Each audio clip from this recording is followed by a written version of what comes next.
এক একজন চোর। আপনাদের সিংড়ার একটা আছে। আজকে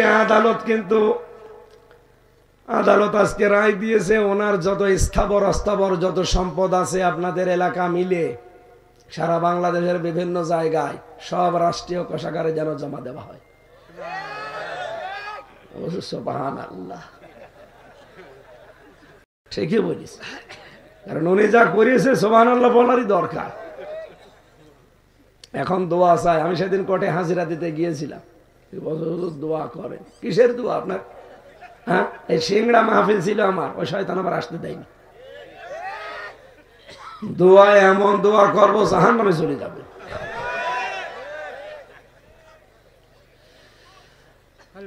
এই যে পাবনা পাশের জেলা, নাটোরের পরে পাবনা না, রূপপুর, যে পারমাণবিক কেন্দ্র হয়েছে, এখান থেকে ৭৬,০০০ কোটি টাকা হাসিনার ছোট বোন রেহেনা এখান থেকে মারিং কাটিং করিস। আজকে রিপোর্ট বেরিয়েছে। রাশিয়া থেকে রিপোর্ট এসেছে আজকে সকাল 10:30টায়, যে রেহেনা ৭৬,০০০ কোটি টাকা শুধু একটা প্রতিষ্ঠান থেকে চুরি করেছে। আপনি বলেন এই বংশকে আপনি ভালো বংশ বলবেন কি করে? যারা মাছ মেরে খায় আমরা তাদেরকে মাছি বলি, যারা গাছ কেটে খায় তাদেরকে গাছি বলি, যারা ডাকাতি করে খায় তাদেরকে ডাকাত বলি। কথা বলে না কেন? আর যারা চুরি করে খায়, চোরের শাস্তি কোরআনে আছে না? সূরা মায়েদার 38 নম্বর আয়াত, সারিকু ওয়াস-সারিকাতু ফাকতাউ আইদিয়াহুমা। আল্লাহ বলেন চোর পুরুষ হোক আর নারী হোক, সাক্ষ্য প্রমাণে হয়ে গেছে, ওর হাত কেটে দাও। এ বাংলাদেশে যদি কোরআনের এই আয়াতটা সে ৭১ সালে সংসদে পাশ হয়ে থাকতো, শেখ রেহেনার শেখ হাসিনার একটা হাতও থাকতো না। এই কথা বলছে না কেন? আর ওই দলে যারা আছে একজনেরও হাত থাকার কথা, বিশেষ করে দরবেশের হাত। ৩৬,০০০ কোটি টাকা মেরেছে। এই চোরের হাত না, ওর কোনো কিছু থাকা ঠিক না। ওর হাত পা ছোট ঠ্যাং সব কেটে ফেলা দরকার। শয়তানের শয়তান এখনো পর্যন্ত বড় গলায় কথা বলে, চোরের বংশ। আমার মনে হয় দলের ভেতরে যারা আছে তারা চোর।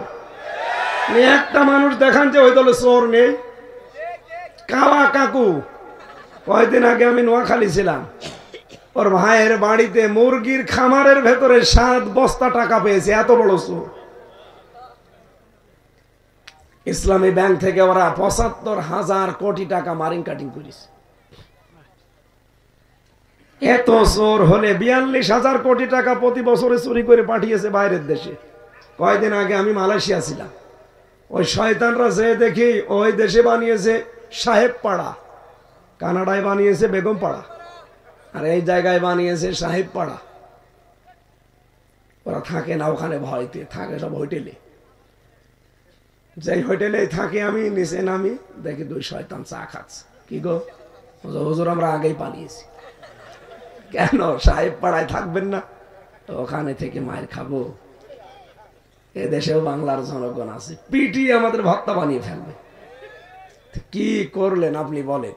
চুরি করে নিজেও ব্যবহার করতে পারছেন না, এই জনগণকেও ব্যবহার করতে দিলেন না। আমি মাঝে মাঝে একটু আকাশের উপরে যাই, হেলিকপ্টারে মানুষ নিয়ে যায়, মাহফিল গুলো পাবো না এই কারণে। পাইলট আমারে মাঝে মাঝে দেখায়, হুজুর এই যে দেখেন এই জায়গাগুলো পড়ে আছে, অথচ যত টাকা মারিং কাটিং করেছে 15.5 বছরে, এই টাকাগুলো যদি পাচার না করে ওই শয়তানরা এখানে কর্মসংস্থান বানাতো, তাহলে এই দেশের ৩৬ লাখ যুবক এখন বেকার। কত? ৩৬ লাখ। এই মানুষগুলো বাইরের দেশে যে পায়খানা সাফ করে, রাস্তা ঝাড়ু দেয়, রুটি বানায়, আমি নিজে দেখেছি। এদের বাইরের দেশে যে রুটি বানানো লাগতো না, এই দেশে একটা কর্মসংস্থান পেত, তাও সম্মানজনক জীবন পেত। আমাদের এই দেশটাকে আল্লাহ এমন ভাবে বানিয়ে দিয়েছেন, এটা একটা নিয়ামত। এই যে পাশে নেপাল, ভুটান, ওদের দেশে সমুদ্র নেই। ওরা সমুদ্র দেখতে হলে আমার দেশে আসা লাগবে। আর আমার দেশে হিমালয় পাহাড় নেই, ওদের দেশে আছে। ওখানে আল্লাহ বহু সম্পদ এক জায়গায় করে রেখেছেন। আর আমাদের এই সমুদ্র বন্দরে এই মাতার বাড়ি যেটা সমুদ্র বন্দর আছে, সন্দ্বীপে আছে, চট্টগ্রামে আছে, এই জায়গাগুলো যদি সত্যি আমরা ব্যবহার করতে পারতাম, আর ব্যবহার সামনে হবে। আজকে সকালবেলা ডক্টর মোহাম্মদ ইউনূস ঘোষণা দিয়েছে যে এগুলো ব্যবহার হবে। এগুলো ব্যবহার হলে ভারতের এই 7 সিস্টার, নেপাল, ভুটান এবং আমাদের দেশ চীন সবার কাজ হবে। আমাদের কিচ্ছু নেই, কিন্তু আমাদের সম্পদ হচ্ছে আমরা জনগণ। 18 কোটি জনগণ আমরা জনসম্পদে পরিণত করতে পারি। চীন আজকে প্রযুক্তির কারণে এত বেশি এগিয়ে যাচ্ছে। আমার সাথে জেলে চীনা 2 জন ছিল, তাদের নামে মামলা হয়েছিল বলে তারা জেলে আমার সাথে ছিল। এদের যে প্রযুক্তির যে বুদ্ধি, ওদের মাথা না, ওদের মাথা একটা কম্পিউটার। জীবনে যেটা কোনোদিন ভাবতে পারি না সেইটা দিয়ে ওরা জিনিস বানায়। যে পানি খেয়ে খেয়ে আমরা ফেলে দেই না বোতলগুলো, ওরা দেখতাম বোতলগুলো পানি খেয়ে ফেলে দিয়ে মুখগুলো আটকিয়ে উল্টো করে 3-4টা প্যাচ দিয়ে বেঁধে চেয়ার হিসাবে ব্যবহার করে। জীবনে কোনোদিন কল্পনাও আসে নাই আমার। চীনে মানুষ, পৃথিবীতে সবচাইতে বেশি মানুষ বাস করে চীন দেশে। কোন দেশে? অথচ তারা এখন প্রযুক্তির কারণে এত বেশি উন্নত, বিশ্বের বিভিন্ন দেশ থেকে, এখন কি বাংলাদেশ থেকে তারা এখন জনসংখ্যা নিতে চায়। ওদের এত বেশি জনসংখ্যা থাকার পরেও যদি আমাদের দেশের মানুষ ওদের দরকার হয়, আমাদের দেশের এই জনসংখ্যাকে আমরা জনসম্পদে পরিণত করতে পারবো না? বলেন। ওয়ালাকাদ কাররামনা বানি আদম, আমি বনি আদমকে সম্মান দিয়েছি। এই সম্মানিত জাতিকে অসম্মান করার জন্য এই 15.5 বছরে বহু চেষ্টা চালিয়েছি। কি কথা বলেন না কেন? শুধু 18 দল বাদ দিয়ে, 14 দল, এই 14 দল বাদ দিয়ে যারা আমরা এই দেশে আছি সবাই কম বেশি জুলুমের শিকার না? সবাই মাজলুম। কিচ্ছু জানি না আমি, তাই আমার নামে এতগুলো মামলা। আর যারা জানে দাওদারের মতো, ও তো সারা জীবন জেলে থাকার কথা। আমি বিএনপির এক ভাইকে পেয়েছিলাম, তার মামলা হচ্ছে 313টা। মাঝে মাঝে বলতাম যে ভাই আপনি কবে জামিন নেবেন, আর কবে বের হবে, আর কবে হাজিরা দেবেন? 313টা মামলা একটা মানুষের নামে দেয়। 556টা মামলা পেয়েছিলাম একজনের নামে। মনে হয় লোকটার বাড়ি রংপুরে, যে হাবিবুর নবী খান সোহেল নাকি আছে না, রংপুরে না? রংপুরে। এত মামলা একজন মানুষের নামে আপনারা দিতে পারলেন? কোথায় পৌঁছিয়েছিলেন? পুরা বিচার ব্যবস্থাকে ধ্বংস করে ফেলেছে। আর বলতো আমরা ন্যায় বিচার কায়েম করছি। আরে ভাই, ন্যায় বিচার যে দেশে হয়নি তার প্রমাণ আমি নিজে। আমি একজন ভিকটিম। আমার নামে মামলা দিয়েছে, আমি নাকি আনসারুল্লাহ বাংলা টিমের প্রধান। ও সাতা যে কি আমি জানি না। ঘরে শুয়েছিলাম, ধরে নিয়ে এসে থানায় দিল। এখান থেকে এই যে রিমান্ড, এই যে মামলা একটার পরে একটা।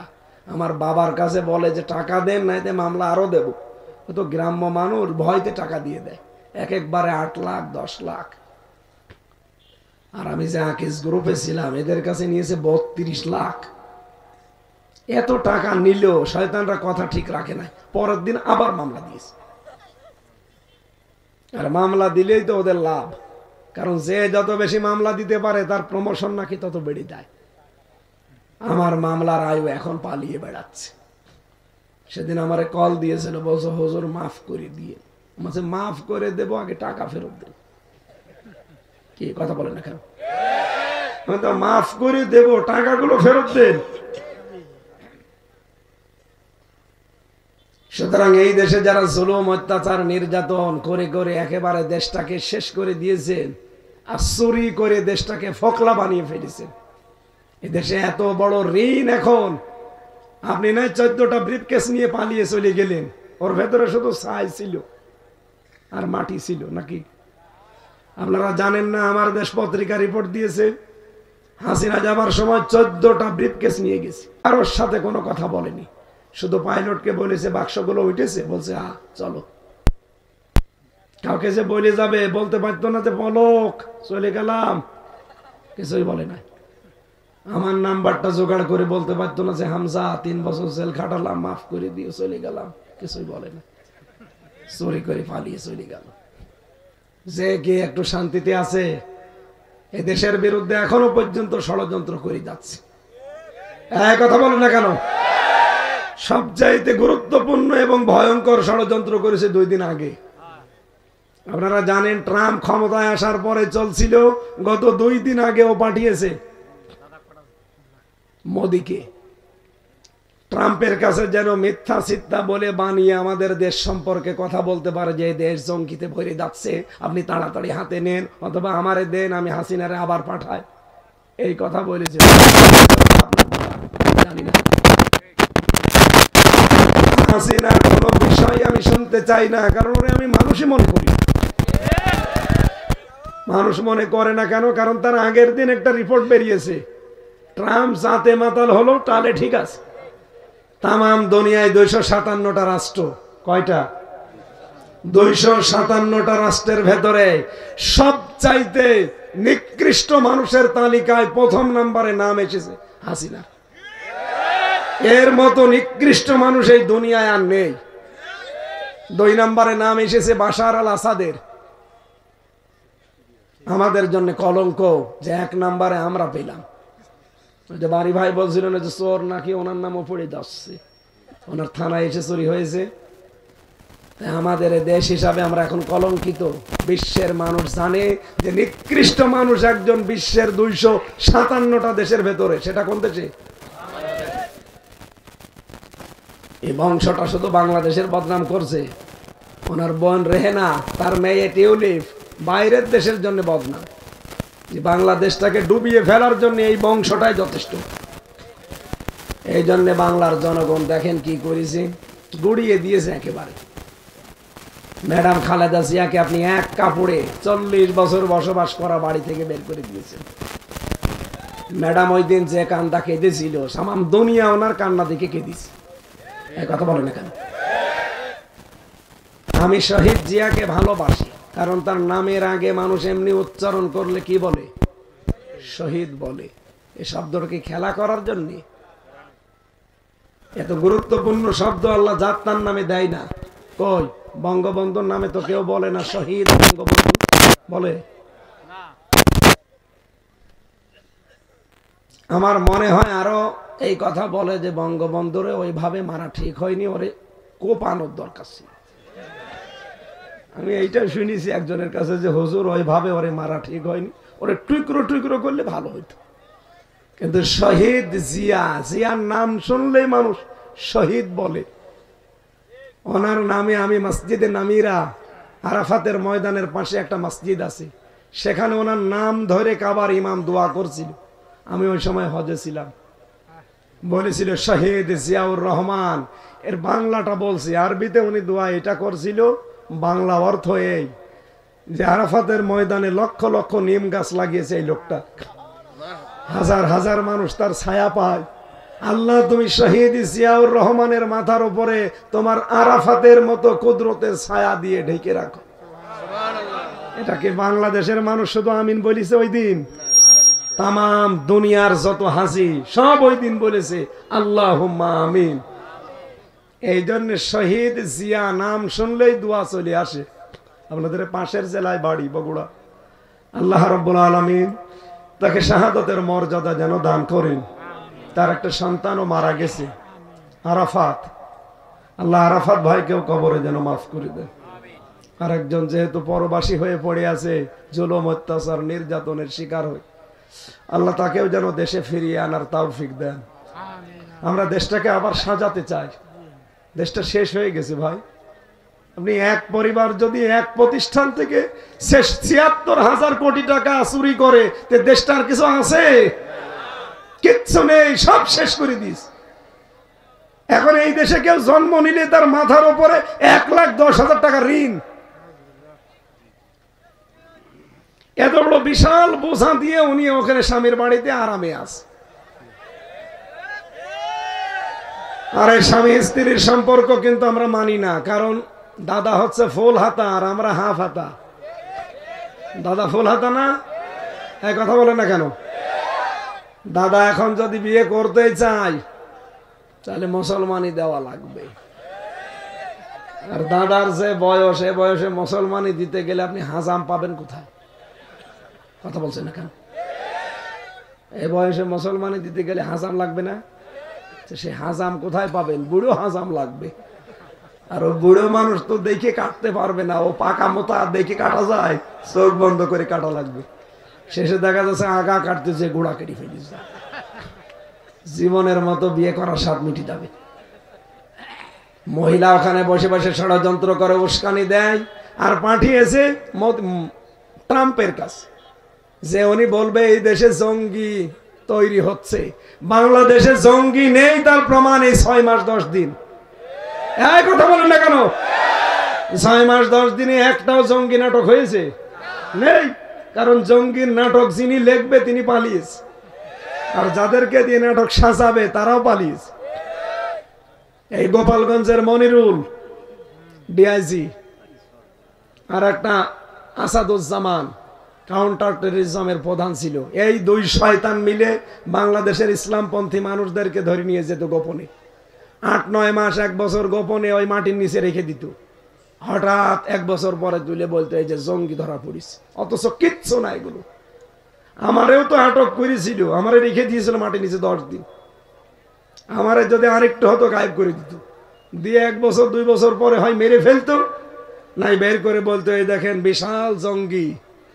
কারণ 2 বছরের ভেতরে আমার দাড়ি, গোপ, নখ সব বড় বড় হয়ে যেত না? এক কথা বলছে না কেন? আমার সাথে নিজে দেখা করেছে, এত বড় বড় নখ হয়ে গেছে। 2 বছর 5 বছর 7 বছর পড়ে আছে, কেউ জানে না। চুল, দাড়ি, গোপ মনে হচ্ছে জঙ্গল থেকে বেরিয়ে আসতেছে। এই মানুষগুলোকে 2 বছর 5 বছর পরে বের করে বলে যে বিশাল জঙ্গি পাওয়া গেছে।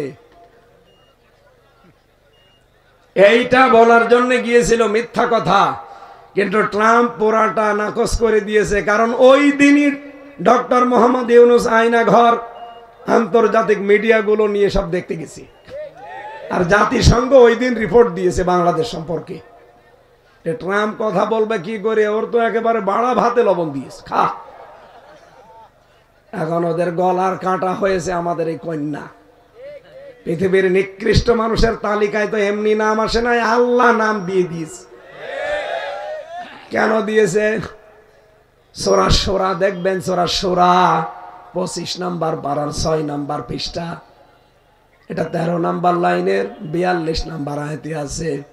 আল্লাহ পাক বলেন ইন্নামাস সাবিলু আলাল্লাযীনা ইয়াযলিমুনান নাস।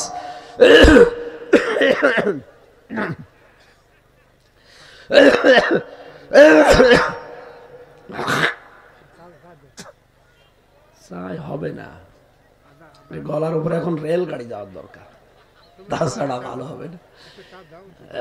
না তাই হবে না চাচা, বেকার দিয়ে লাভ নেই। আমি খেয়ে দেখেছি, মাইকটা আমার মন মতো হয়নি।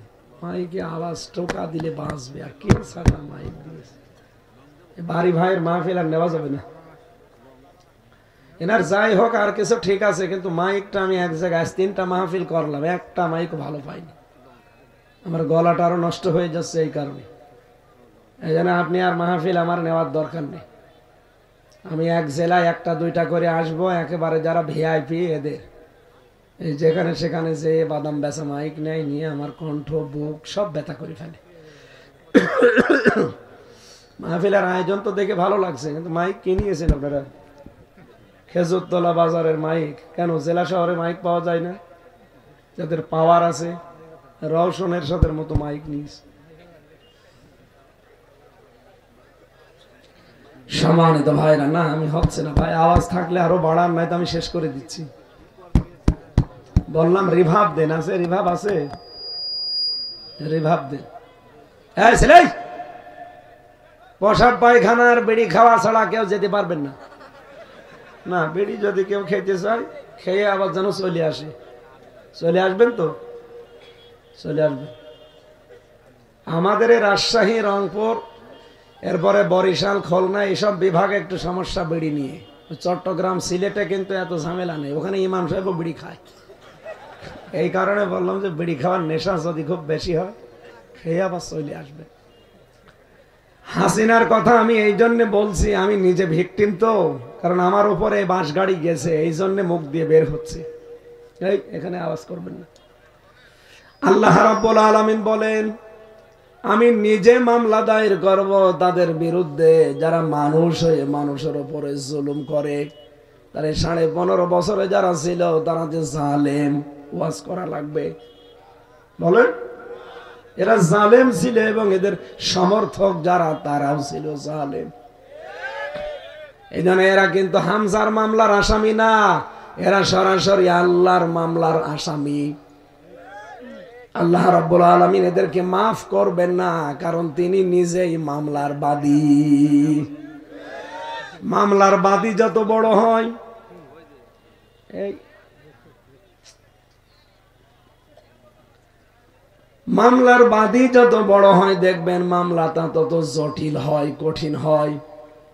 আমার মামলার বাদী যদি কোনো সলিমদ্দি কলিমদ্দি হতো, আমি 3 দিনের বেশি জেলে থাকতাম না। মামলার বাদী এমন জন লাল ডাক দিয়ে দিয়েছিল, এই জন্য যতবারই মামলা তুলেছে বলেন না এটা বাদ দেন। 30 বারের উপরে তুলেছিল, মামলাটা দেয়নি। টাকা পয়সা দিয়েছে হবে, তাও তো হবে না, কারণ মামলার বাদী সরাসরি হাসিনা নিজে। আমার আর মাওলানা মামুনুল হক এই 2 জনের মামলার বাদী ছিল উনি নিজে, লাল দাগ দিয়ে দিয়েছিল। আমি কেন বলছি, কারণ নিজে আল্লাহ মামলার বাদী জালেমদের, আর নিজেই বিচারপতি। বলেন জালেমদেরকে কে দাঁড়াবে উকিল হয়ে তার পক্ষে? কে কথা বলেন না কেন? আমাদের পক্ষে কোন উকিল দাঁড়াতে ভয় পেত, কারণ তার লাইসেন্স আবার বাতিল হয়ে যায় কিনা। তাহলে আপনি জালেমের বিরুদ্ধে আল্লাহ নিজে মামলা দেবে, নিজেই বিচারপতি, কে দাঁড়াবে আপনার পক্ষে বলেন আপনি? সুতরাং 15.5 বছরে যারা জুলুম করেছেন, আপনার দুনিয়াও শেষ, আখিরাতও শেষ। আমরা যেন এরকম কপাল নিয়ে আর না তৈরি করি। আমাদের সামনে এমন দেশ গঠন হবে যে দেশে কোনো আয়না ঘর, আরো জোরে বলেন আয়না ঘর।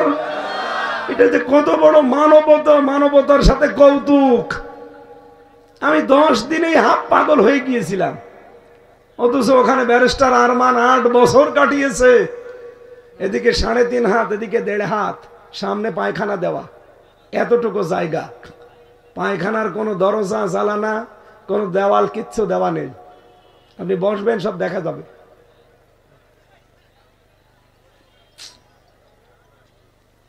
দেড় মিনিট তাও সময় দেয়, 1.5 মিনিট থেকে 2 মিনিট টয়লেট করার জন্য, এর ভেতরে বের হওয়া লাগবে। সকালে কয়েকটা পচা ছোলা দিয়ে যায়, আর দুপুরে 1 মুঠ ভাত দিয়ে যায়, মনে হচ্ছে কেউ মাখিয়ে দিয়েছে। আবার পায়ের সাথে শিকল বাঁধা থাকে। আমার সাথে মাওলানা ফখরুল ছিল, উনি আমারে বলছিল যে ভাই আপনার সাথে কি করেছে আমি জানি না, আমার এই পায়ের ভেতরে এভাবে হাত দিয়েছে, এভাবে হাত দিয়ে সামনে যে লোহার ব্যারিকেড দেওয়া খাঁচা, ওই খাঁচার সাথে আটকিয়ে তালা লাগিয়ে দিয়েছে। 1-2 মিনিট, 5 মিনিট, 1 ঘন্টা পরে খুলে দে না, বছরের পর বছর আটকিয়ে রাখো। এবার আমি দেখতাম আমার সাথে ফাঁসির ওই কন্ডেম ছেলে লোকটা ছিল, এমনি এদিক 3.5 হাত, এদিকে 1.5 হাত, বলেন আমার নিজেরই শোয়ার জায়গা নেই। আর উনি হাত পা ছেড়ে দিয়ে দেখতাম এভাবে 60 পাট হয়ে। আরে ভাই এভাবে থাকেন, আমি থাকবো কোথায়? বলে হামজা এইভাবে থাকা যে কত বড় নিয়ামত, মানুষ যে শুয়ে থাকে, আমি নিজে টের পাচ্ছি যেটা কত বড় আল্লাহর নিয়ামত শুয়ে থাকা। আমি 3 বছর শুতে পারিনি, এইভাবে 3টা বছর 24 ঘন্টা বসে কাটিয়েছি। মানুষ এত নিচে নামতে পারে ক্ষমতার জন্যে।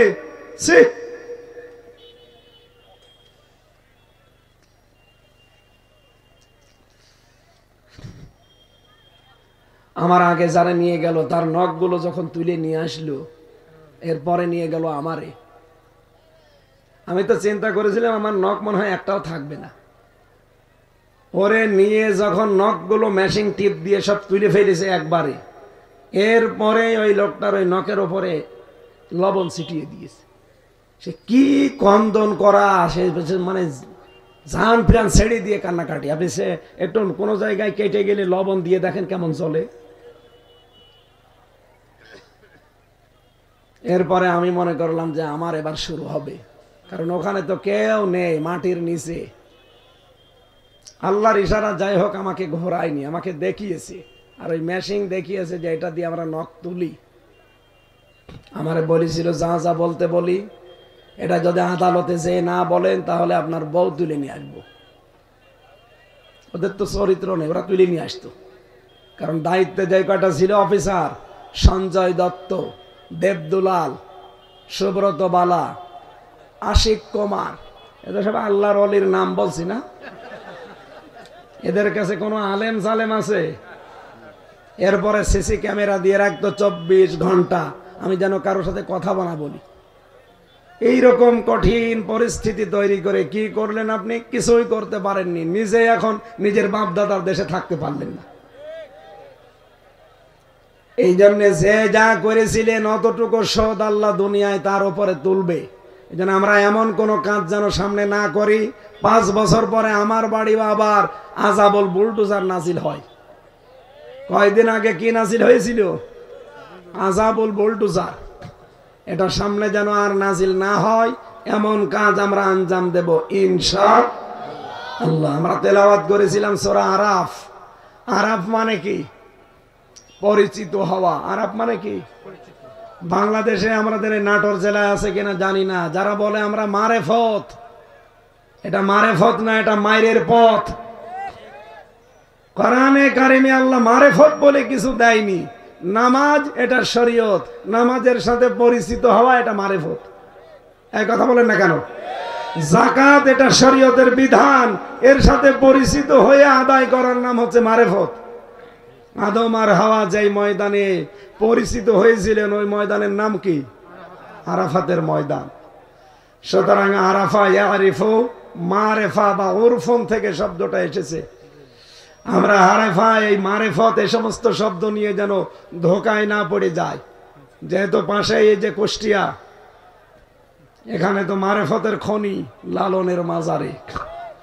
আপনাদের এই নাটোর বগুড়া থেকে মানুষজন যায়, বউ ছেলে মেয়ে নিয়ে যায় মারেফত খোঁজ করার জন্য। কিসের মারেফত? ওটা ঈমান মারার পথ। আমরা তেলাওয়াত করেছি এইরকম একটা সূরা থেকে, নাম কি? আরাফ। বলেন বলেন। তাফসীরের ভাষায় বলছি এবার।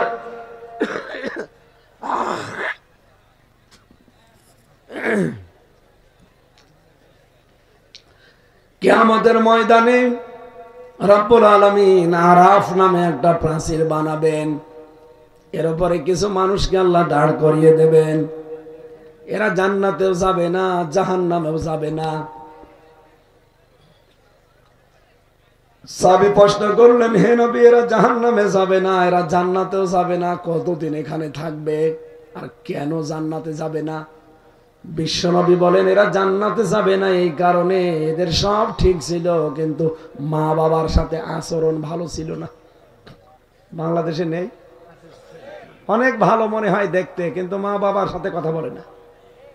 মা বাবার সাথে যে খরচ দেওয়া দরকার, তাদের খেদমত করা দরকার, এইটাও করে না। এই ভাই, আপনি কি হিংসা করে আরো আওয়াজ কমিয়ে দিচ্ছেন? জীবনে আপনার মাইক কেউ নেবে না, কেন আওয়াজ হয় না কেন? আমি তো জোরে একেবারে কম জোর দিচ্ছি না, আমার তো কণ্ঠ ব্যথা হয়ে যাচ্ছে। এই যে এটার আওয়াজ দিতে পারেন না? এই বক্সের আওয়াজ আছে? কই আওয়াজ কই? লোড নিতে পারবে কি করে? রওশনের সাথে হয়ে গেছে।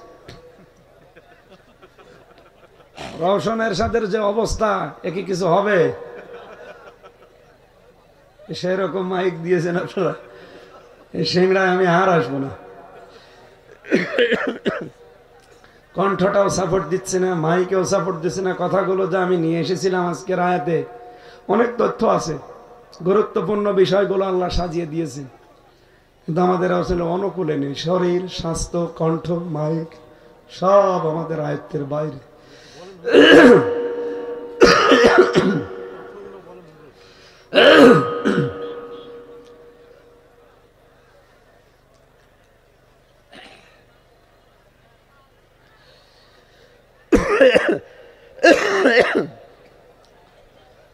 মাহফিল যদি একটা রাখতো আজকে হয়তো 3টা রেখেছে। আসলে ভাইয়ের মনে হয় কোনো বিবেক নেই, যে অবস্থায় একটাই পারা যায় না, আবার আজকে রেখেছে 3টা। মানে মাহফিলে না আসায় ভালো ছিল। ডাক্তার বলেছিল যে মুখে টেপ মেরে বসে থাকেন 4-5 দিন, আর ওইটা করা ভালো ছিল, অন্তত সুস্থ হওয়ার পরে আসতে পারতাম না। হচ্ছে না, এতরে বেঁধে যাচ্ছে।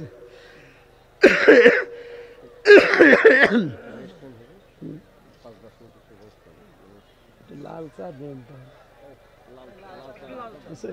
দেখি হয় কিনা, আদা না দিলেও লাল চা দেন।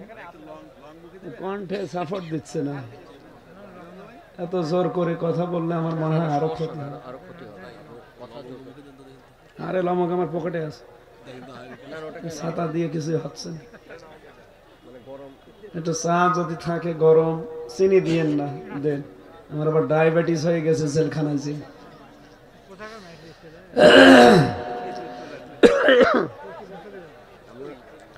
কয়েকদিন আগেও তো মনে হয় কোন জায়গায় যেন আসলাম, সেখানকার মাইকটা তো ভালো ছিল। কোন মাইক ওইটা? দাউদ ভাই 2-4 মিনিট কথা বলবে, আমি এরপরে আমি দেখি স্বাভাবিক হয়ে চেষ্টা চালাচ্ছি। না আপনারও এটা ঠিক হয়নি, 3টা মাহফিল নিয়েছেন মানে আপনি রাগ করে আমার শরীর পারছে না, দেখছেন না? বিসমিল্লাহির রহমানির রহিম। সম্মানিত উপস্থিতি, আমার সামনে মুসল্লিগণ, আসলে যে বক্তার বক্তব্য আপনারা শুনছেন তার সামনে আমার বক্তব্য একদম নগণ্য। যদি আমি বক্তব্য দিতে চেয়েছিলাম অনেক আগে, সময় আমি আসতে দেরি করার কারণে হয় নাই, তো এইটুকু সুযোগ হয়তো অনলাইন ব্যবস্থা করে দিয়েছেন আপনাদের দোয়ায়। আমরা আজকে এই মাহফিলে অনেক কিছুই বাস্তবতা দিয়ে, বাস্তবতার আলোকে আমরা কিন্তু আজকে এই মাহফিলে অনেক শিক্ষা গ্রহণ করলাম যে এই সরকার, বিগত সরকার কি জুলুম নির্যাতন এই ক্ষমতায় টিকে থাকার জন্য করেছে। আমরা হুজুরের মুখে এটা শুনেছি। আসলে তাদের এতটাই মানে বিবেকহীন যে একটা মানে এরকম একটি মানুষের করতে পারে, এটা আমি শুনে আমি নিজেই হতবাক। আমার এটা জানা ছিল না, যদিও হুজুর বলল সেল, এটা হুজুর ছিল হচ্ছে যে আয়না ঘরের ছেলে। আমরা ছেলে ছিলাম 14 দিন আমি নাটোর ছেলে, ফাঁসির ছেলে ছিলাম জেল কাটা অবস্থায়। তো সেখানে যে কষ্ট, আর হুজুর যে কথা বললো, তো আল্লাহ আমাদেরকে মাফ করুক, সবাইকে ঈমান আমলে থাকার তৌফিক দিন। আপনাদের কাছে দোয়া চাই, আমিও দোয়া করি আল্লাহ যেন আমাদেরকে নিয়ে হায়াত দান করে, আমরা যেন ইমানের সহিত বাকি জীবন কাটাতে পারি। সবাইকে ধন্যবাদ। আসসালামু আলাইকুম। দেন এটা লাইন দেন বা সুবহানাল্লাহ আলহামদুলিল্লাহ লা ইলাহা ইল্লাল্লাহ সুবহানাল্লাহ। আসলাই আমারে বসিয়ে চল যাচ্ছে নয়, বসেন। আরে ধরেন ধরেন, বসেন। যাক, বসা পায়খানার জন্য গেলে যাক, ও তো আর বেড়ি খাবে না। যাক, লা ইলাহা ইল্লাল্লাহ মুহাম্মাদুর রাসূলুল্লাহ। আমার ভাইরা, এই যে আরাফ নামক স্থানে আমার আল্লাহ যাদেরকে রেখে দিয়েছেন, জান্নাতে দিচ্ছেন না, আপনি নিজের সাথে মিলান তো। আপনি আবার আরাফে যে বসবেন না তো। মা বাবার সাথে যাদের সম্পর্ক ভালো নেই, সামর্থ্য থাকার পরও যারা তাদের খোঁজ খবর নেন না, খরচ দেন না, তাদের খেদমত করা হয় না। আপনি নামাজ পড়তে পারেন, রোজা রাখতে পারেন, ইবাদত বন্দেগী অন্যগুলো করতে পারেন, আপনি কিন্তু জান্নাত পাবেন না। নবীজি বলেন এদেরকে আল্লাহ জাহান্নামও দিচ্ছে না। সাহাবী বলেন, হে নবী, এদেরকে আল্লাহ জাহান্নামে দেবে না কোন কারণে?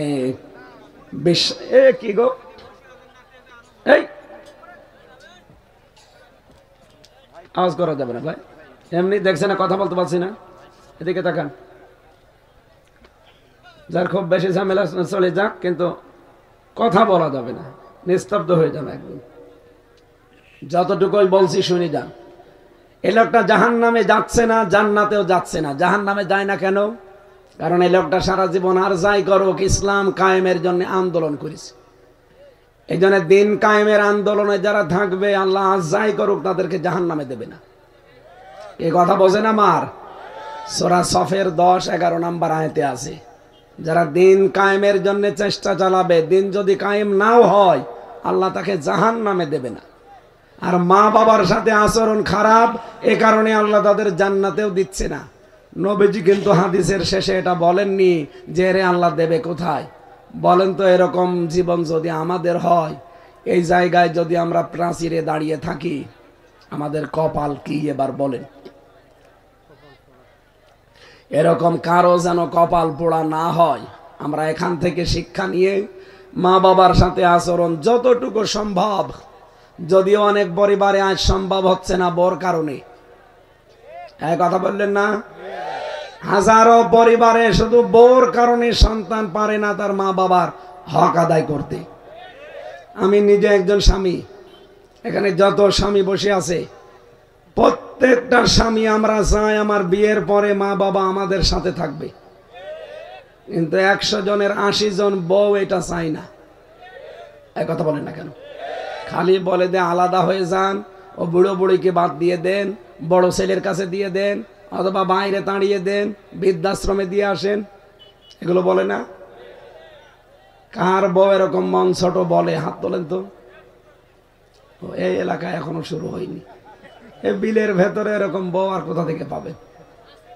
সম্মানিত মা বোন যারা বিভিন্ন জায়গায় বসে আছেন, শুধু নামাজ পড়া, রোজা রাখা, কালো বোরকা পরা ইবাদত না। শ্বশুর শাশুড়িকে নিজের মা বাবার মতো মনে করাও ইবাদত। বলেন বলেন।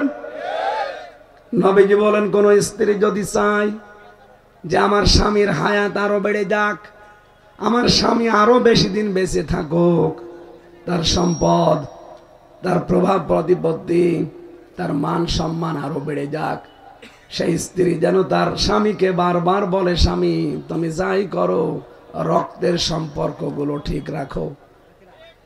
একজন মানুষের সাথে সবচেয়ে বেশি রক্তের সম্পর্ক কার? মা বাবার। বলেন বলেন।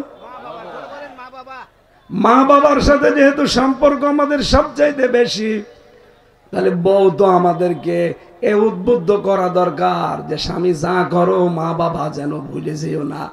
মা বাবার পরে আমাদের সম্পর্ক বেশি আমার ভাই আর বোনের সাথে। কথা বলে না কেন? সেই ভাই বোনের সাথে এই বোর কারণে আমার সম্পর্ক আজ খারাপ। এক মায়ের পেটে জন্ম নিয়ে আমার বোনের সাথে আমি আজ 3 বছর কথা বলি না। কার কারণে? বোর কারণে। এই কথা বললেন না কেন? এরকম পরিবার দেশে নেই। এই জন্য নামাজ দিয়ে রোজা রেখেও আপনি জান্নাত যেতে পারবেন না যদি রক্তের সম্পর্ক ঠিক আপনার না থাকে। অনেকে মনে করে এইটা আর কি, এ দুনিয়ার বিষয়। কে বলেছে আপনাকে? এগুলো সব ইবাদত। আর এই কারণে আপনি জান্নাতেও যেতে পারছেন না, যেহেতু ইসলামী আন্দোলন করতেন, দিন কায়েমের জন্য আপনার চেষ্টা, এই জন্য আল্লাহ জাহান্নামও দেবে না। তো যদি এখানে দাঁড়িয়ে থাকেন কি হবে? আপনার জান্নাতও নেই, জাহান্নামও নেই। থাকেন এই প্রাচীরে দাঁড়িয়ে। এই আরাফ থেকে আমরা তেলাওয়াত করেছি আলিফ লাম মিম সাদ, এটা হরফে মুকাত্তাত। রব্বুল আলামিন বলেন, কিতাবুন উনসিলা ইলাইকা, হে নবী এই কিতাব আমি আপনার প্রতি নাজিল করেছি, ফাসাদরিকা হারাজুম মিনহু, এটা দিয়ে যখন মানুষদেরকে সতর্ক করবেন তখন আপনার মনের ভেতরে যেন কোনো সংকীর্ণতা, দ্বিধা, দ্বন্দ্ব, ভয়, ভীতি, সন্দেহ এগুলো কাজ না করে। অযিকরলিল মুমিনিন, কোরআন মুমিনদের জন্য উপদেশ। বলেন সুবহানাল্লাহ। এই আয়াতের ভেতরে যে হারাজুন আছে, এই শব্দের আমরা 2টা ব্যাখ্যা পেয়েছি তাফসিরে। পৃথিবীর প্রতিটি জিনিসের কিন্তু একটা না একটা নিয়ম আছে, না নেই? কোরআনে কারিম আমরা আপনার সামনে উপস্থাপন করবো, এর একটা নিয়ম আছে না? এটা তো আর কনসার্ট না যে লাভ দিলাম না। কিভাবে মানুষের সামনে কোরআনে কারিম উপস্থাপন করা লাগে এটা ১৫০০ বছর আল্লাহ আগে আমাদের শিখিয়ে দিয়েছেন। এই যে হারজন শব্দটা মাঝে এই জন্য লাগানো আছে। ১ নাম্বার ব্যাখ্যা হারজনের এই, নবী আপনি যখন কোরআন থেকে কথা বলতে যাবেন, এমন মানুষ আপনার সামনে বসে আছে যারা আপনার বক্তব্য না বোঝার কারণে মন খারাপ করতে পারে। এরকম মানুষ দেশে নেই? ২ নম্বরে আপনি কোরআনের ব্যাখ্যা যখন দেবেন, যে এলাকায় কোরআনের তাফসীর করবেন ওই এলাকা থেকে এমন এমন ইবাদত মানুষ করে, আবহমান কাল থেকে হয়তো ওই নিয়ম নীতি চলে আসছে। আপনি যখন কোরআনের ব্যাখ্যা করবেন ওই বানানো ইবাদত চলবে না। কথা বোঝেন না? আপনারা ঘুমাচ্ছেন। বাংলাদেশে বহু বানানো ইবাদত আছে, মানুষ বানিয়েছে ইবাদত গুলো। আমি নিজে ছোট্ট এই মেধা দিয়ে পেয়েছি প্রায় ৩৪টা বানানো ইবাদত বাংলাদেশে চলছে। মানুষ বানিয়ে বানিয়ে এগুলো ইবাদত মনে করে চালিয়ে দেয়। কোরআনের তাফসীর করলে এগুলো একটাও টিকবে না। কেন আপনি দেখবেন ওই সময় যারা আপনাকে নিয়ে গেছে ওই মানুষগুলো মন খারাপ করবে যে কারে নিয়ে আসলাম। আমি একবার ঝিনাইদহ গিয়েছিলাম যখন বিশ্ববিদ্যালয়ে পড়তাম, ওই 13-14 সালের দিকে।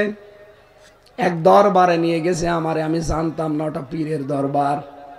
যে আমারে বলছে হুজুর শিরিকের বিষয়ে কথা বলবেন। আমি শিরিকের যত প্রকার আছে সবগুলো বের করলাম। শিরিক বিল জাত, শিরিক বিল সিফাত, শিরিক বিল ইখতিয়ার, শিরিক বিল হুকুক, এভাবে 120 প্রকার।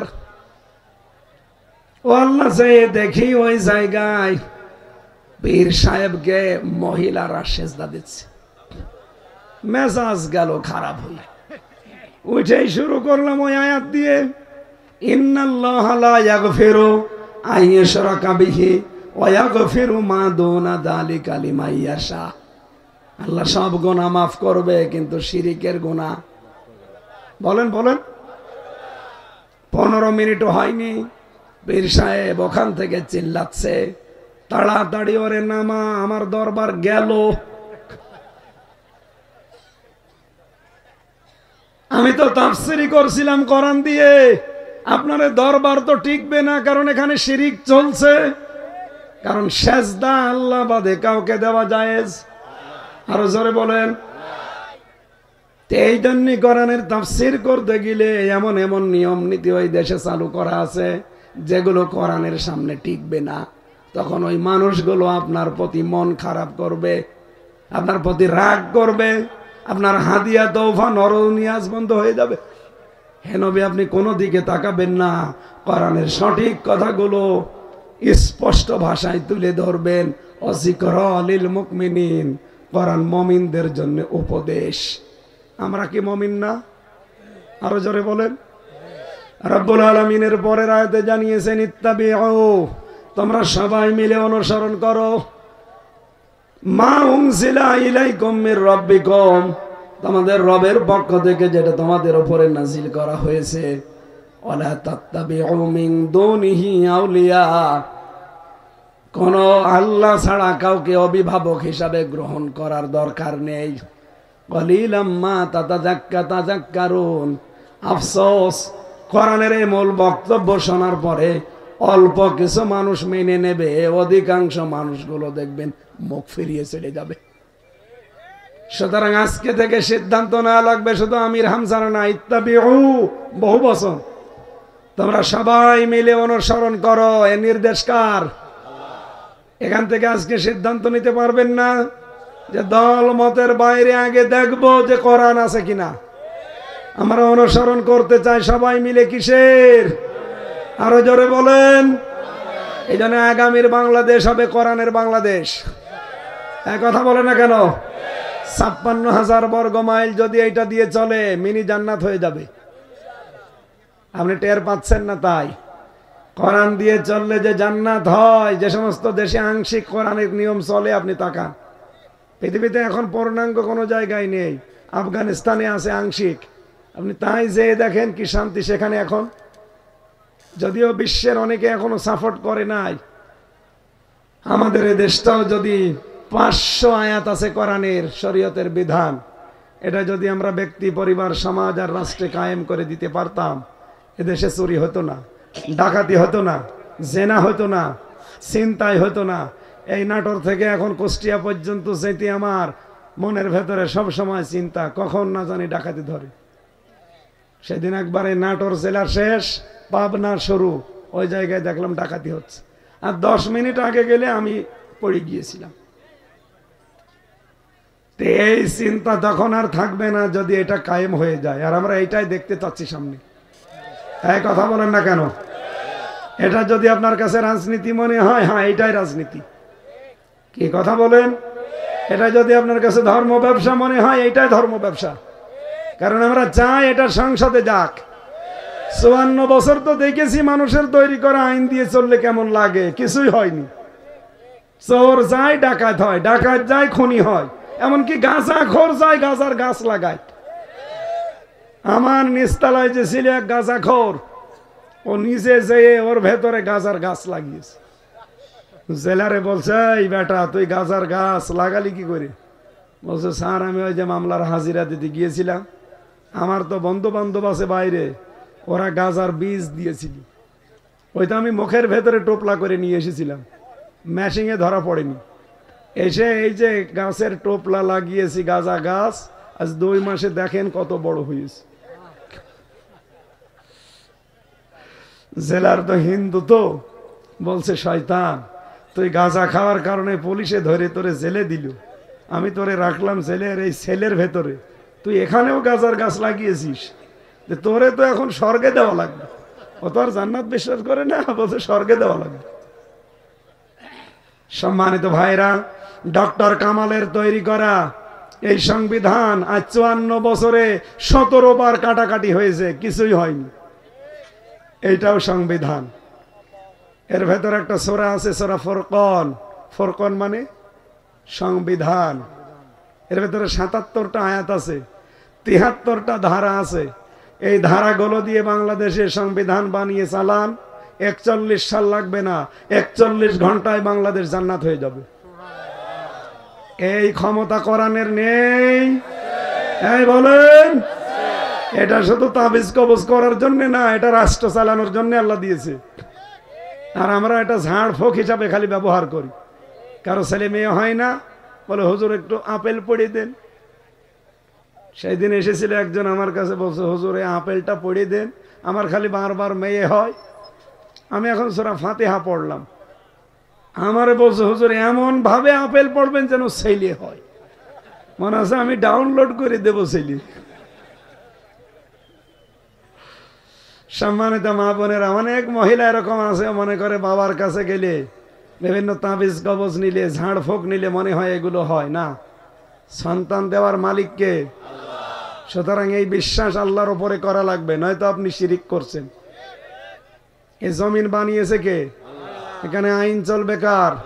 সুতরাং আল্লাহর আইন বাদ দিয়ে অন্য আইনের পক্ষে যারা কাজ করেন তারা শিরিক করছেন, আর যারা শিরিক করে তারা মুশরিক। এই কথা বলেন না কেন? এই যে সবে বরাত চলে গেল, সামনে সবে কদর আসতেছে। সবে বরাত বলেন, সবে কদর বলেন, 2 প্রকার মানুষকে বাদ দিয়ে আল্লাহ সবাইকে মাফ করে দেয়। 1 নাম্বার মুশরিক, যারা শিরিক করে, আর 2 নাম্বার যারা হিংসুক। আর এই 2টাই বাংলাদেশে বেশি। এত হিংসা করেছিল এই ডাইনি মহিলা, যাদের উপরে হিংসা করেছে তাদের জীবনটাই নষ্ট করে দিয়েছে। আপনি নিজেকে, আমি খালি একটু বর্ণনা দিলাম, আমার নিজের উপরে যা গেছে তাই। আমার চাইতে 100 গুণ বেশি হয়েছে ব্যারিস্টার আরমানের উপরে। তারে 8 বছর এক জায়গায় এভাবে হাত পা পেছনে দিয়ে ফেলে রেখেছিল, 8 বছর। উনি পরশুদিন টকশোতে বলছিলেন, উপস্থাপিকা সহ যারা ছিল প্রত্যেকে অঝর নয়নে কাঁদছিল। কি যে অত্যাচার হয়েছে, আল্লাহ এমনি জালেমের তক্তা নড়িয়ে দেয়নি, এই কারণে দিয়েছে। হাজারো মুসলিমের চোখের পানি আর্তনাদ, বিশেষ করে বিডিআরদের। কত বিডিআর বিনা কারণে 16 বছর জেল খাটতেছে। আমি একজনকে পেয়েছিলাম এই নাটোরের এই যে এই বড়াই গ্রাম এলাকায় বাড়ি, আর 16 বছর পড়ে আছে, আর 1 মাস পরে তার রিটায়ার্ড হয়ে যাবে। অথচ মিথ্যা একটা মামলা দিয়ে আর 16 বছর তারে জেল খাটিয়েছে। মাঝে মাঝে আমরা তাহাজ্জুদ পড়তে উঠতাম, আর উনি উঠতো, দেখতাম হাও মাও করে কাঁদত, আর একটা আওয়াজ দিত, আহ। আমার মনে হয় এই আফসোসটা আল্লাহর আরশে চলে গেছে। কত মানুষের চোখের পানি যে এই জালেমের চেয়ারের সাথে মিশেছিল, আল্লাহ এমনি ধরেছে। আল্লাহ রাব্বুল আলামিন আমাদের হেফাজত করেন। আগামীতে যারা ক্ষমতায় আসবেন তারা যেন জালেম না হয়, এই কথা বলেন না কেন? আর আমাদের ভেতরে কোনোদিন হিংসা না থাকে। আমার হচ্ছে হোক, এই ভাইও হোক, হিংসা হচ্ছে ওইটা, আমার হোক ওর যেন না হয়, এইটার নাম হিংসা। এটা করলে আপনার নেকি কাটে আগুন লাগালে যেমন পুড়ে যায়, আপনার নেকি ওইভাবে পুড়ে যাবে। আমরা আজকে থেকে অনুসরণ করব দল মত নির্বিশেষে সবাই আল্লাহর কোরআনকে। এর সাথে যেটা মিলবে রাজি আছি, না মিললে সেটা বাদ।